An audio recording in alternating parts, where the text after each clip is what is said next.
माझा, मुंबई. वळूयात पुढच्या बातमीकडे.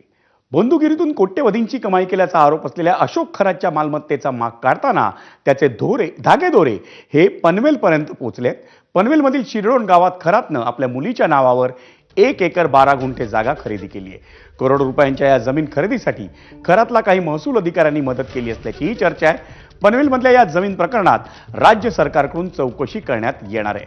पाहूयात आमच्या प्रतिनिधीनं थेट शिरडोणमधून घेतलेला आढावा.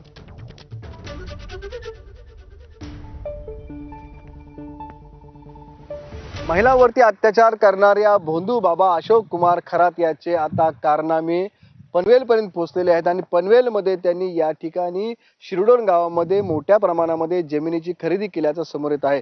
मी सध्या त्या जमिनीवरती तुम्ही पाहता की शिरडोण गावातली ही जमीन आहे आणि 1 एकर 12 गुंठ अशा प्रकारची ही जमीन आहे. ती अशोक खरात यांनी घेतलेली होती आणि त्यांनी ही संपूर्ण जमीन आहे ती आपल्या मुलीच्या नावावरती केलेली होती आणि या जमिनीमध्ये आता काही महसूल अधिकाऱ्यांनी सुद्धा या खरातला आहे ते मदत केली असल्याचं सांगितलं जात आहे. आपल्याबरोबर या ठिकाणी शिरडोण गावचे ग्रामस्थ आहेत रोशन पवार, आपण त्यांच्याशी बोलूया. सर, काय म्हणाल, कशी ही जमीन आहे आणि कोणत्या भागात आहे?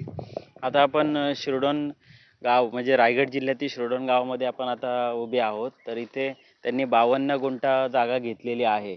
आजचा जर आपण इथे नवी मुंबई विमानतळ उभारलेला आहे आणि मुंबई इथे स्थानिक झालेली आहे. इकडे मोठ्या प्रमाणात आता डेव्हलपमेंट चालू आहे. तरी विचार करता या जमिनीचा भाव नाही करून तरी 10 ते 15 लाख रुपये गुंठा कसाही झाला असेल आणि करोडो रुपयाची जमीन यांनी इकडे हस्तांतरित केलेली दिसत आहे.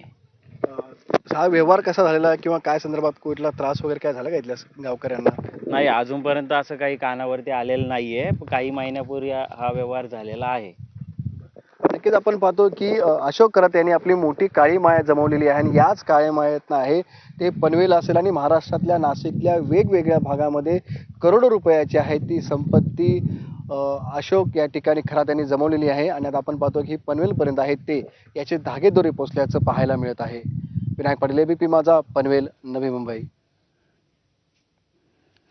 मीरा भाईंदरचे भाजप